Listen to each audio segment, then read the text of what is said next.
Okay, I promised everybody I would do a video on my son's world history book for his 6th period class, sophomore year at North Marion High School. Now, there's one whole chapter, and it's chapter 10, that starts on page 116 and goes to 151. And it tells nothing, basically everything about Muslim civilizations and Shee-Hara Law. You name it, it talks about it. Now, sorry, I'm going to be moving the camera around a lot so you can see this. I'm going to show you so that you see chapter 10 is about Muslim civilizations, period. See that? Muslim civilizations. All right there. Okay. Now, I've went through this entire book, and I have an issue because in every chapter they bring up something about Muslim or Islam, under Islam Nation, all of it. The one thing that sticks out to me is the impact on the Crusades. Now, I was told by this teacher the students would be learning about other religions. Or not the teacher, I'm sorry, the principal of the school. And I'm just going to read this little paragraph, the only paragraph that basically tells us the impact of the Crusades. So this is what they're teaching the kids. The Crusades left a bitter legacy of religious hatred. In the Middle East, both Christian and Muslims committed appalling atrocities in the name of religion. In Europe, crusaders sometimes turned their religious fury against Jews, massacring entire communities. The Crusaders arrived in the Middle East at a time when various Muslim regimes were struggling amongst themselves for control of the religion. These groups rallied together to fight the invaders, and under Saladin began to reunify the religion from Egypt to Syria. Though the Crusaders failed to keep control of the Holy Land, the Crusades did have significant effects on life in Europe. These wars helped to quicken the pace of changes that were already underway. Okay, so you see that they're not telling the full truth about the Crusades. None whatsoever.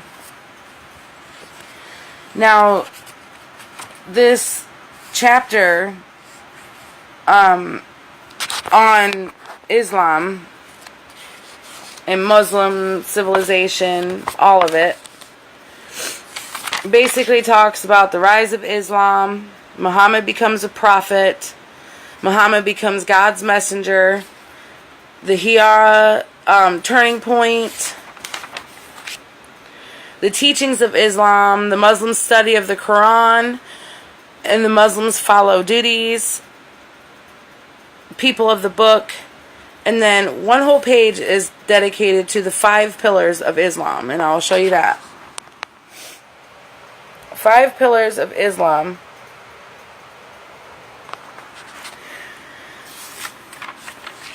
Some of this, it really bothers me to read. So, just please bear with me because I just don't agree with it. It teaches about the Shee-Hara Islamic system of law, the impact of Islam on women. Now, in here, it does state that before Islam, the position of women in the Arab society varied. And in some communities, women were active in the religion, trade, or politics. as in most societies at the time. However, most women had limited rights. Arab women could not inherit property and had to obey male guardian. Among few tribes, unwanted daughters were sometimes killed at birth. Okay.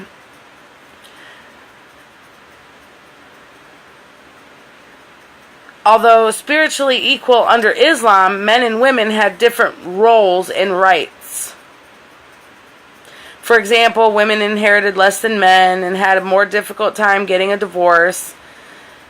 Islam spread. Muslims adopted practices of conquered peoples. For example, the practices of veiling upper class women in a separate part of the home. The Quran says that women should dress modestly, which has been interpreted in multiple ways. Well, the things that I've been seeing about women with Muslims is not what they're describing in here.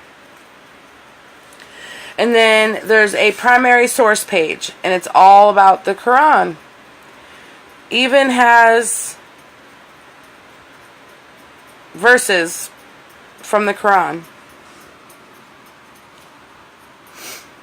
You see that?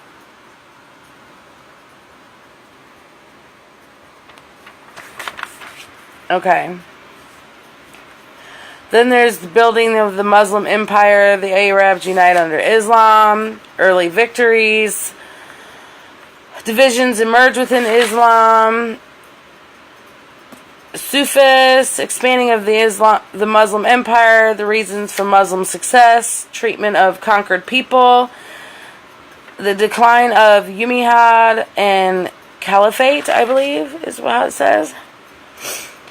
Changes under Abbasides, splendors of Baghdad, the Muslim Empire declines, and then Mongols sweep across Central Asia, Muslim civilization golden age, social and economic advances, manufactured goods are highly valued, their manufactured goods, agriculture thrives, social structure and slavery, Muslim art, literature, and architecture, religious buildings, non-religious art, but some Muslims artists painted humans and animals, Muslims seeking knowledge, centers of learning, philosophy and history, Muslim advances in astronomy,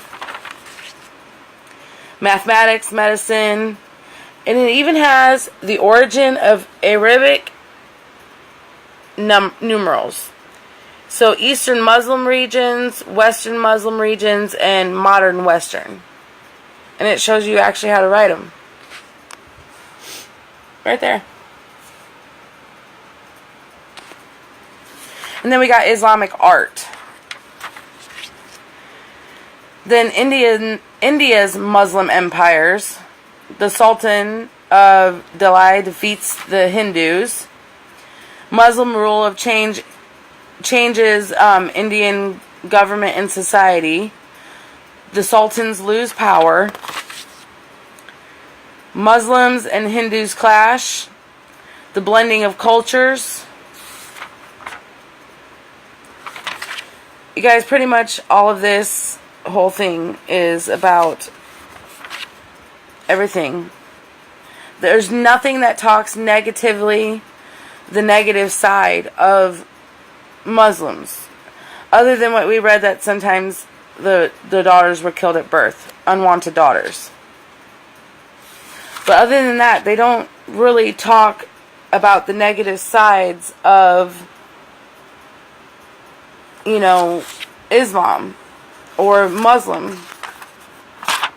Now, at the end, there's a quick study guide, and it's basically all about the key leaders, Muhammad, Abu Bakr, Umar, and Ali, Maweh, whatever. A lot of this is just really disturbing. Because none of the other chapters in this book, and I'll show you the back of it, and it will tell you that they write, okay, there are chapters, but they join everything together and always bring up Islam and Muslim in each chapter. I've read through all of them. And there's always somewhere in this whole book that they bring up Islam or Muslim. Now this is the whole back side of the book. World history. Tells you the chapters, everything.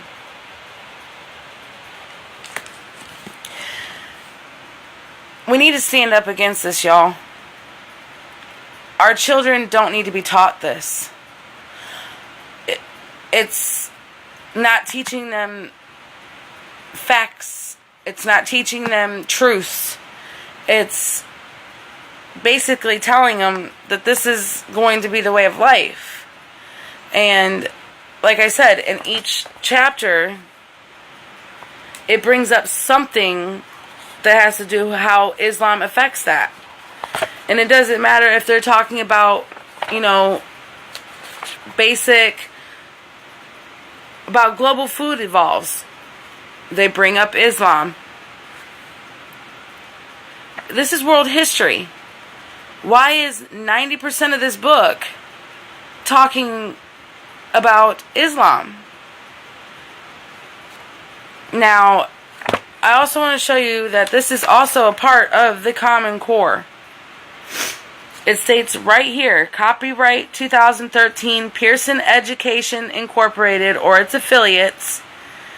And then right below it, it says, Common Core State Standards, copyright 2010. Right there. Pearson.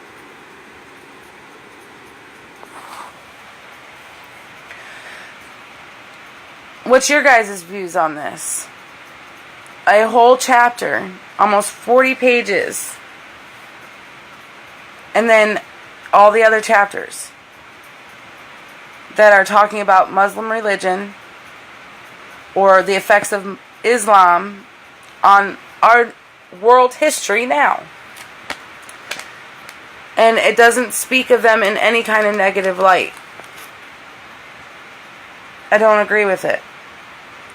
If they can teach this, where's the full chapters on Catholicism? Where's the full chapters on Lutheran religion?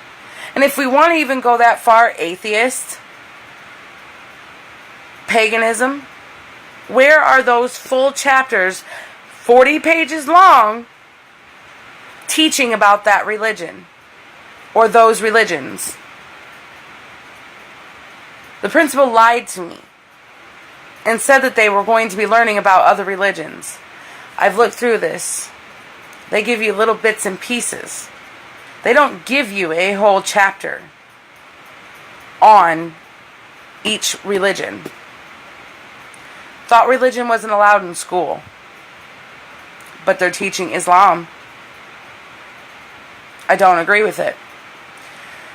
I will be waiting for another phone call back from the principal because this is getting brought to his attention. I don't appreciate being lied to. And I will go as far as I have to get this out. Because my children aren't going to learn this. My son even wrote on his paper, so when are we going to learn about other religions? And when are we going to be able to start flying our flags at school? I was proud of him for that. And he even said from now on, he don't even want to be in that class. If they talk about it, he's going to get up and walk out. And he has every right to. He can bring that grade up. He's in all A's classes. So, hopefully, with his reaction to all of this as well, other students will follow along and realize what they're being taught is wrong. Because this book isn't telling truth. It's telling us what they want us to believe, other than what we know is true. So, like I said, I pretty much did an overview of the whole entire book. If there's any other questions you can ask, I'll answer. No problem. If you want me to do another video to its fullest extent, I can do that. I just kind of wanted to give you the basics of what this school is teaching my son. And I'm going to stop it. I'm not stopping here. There's going to be more people, so be prepared. I'm going to fight this full-heartedly. God bless you all. Thank you for sharing my videos. And God bless America.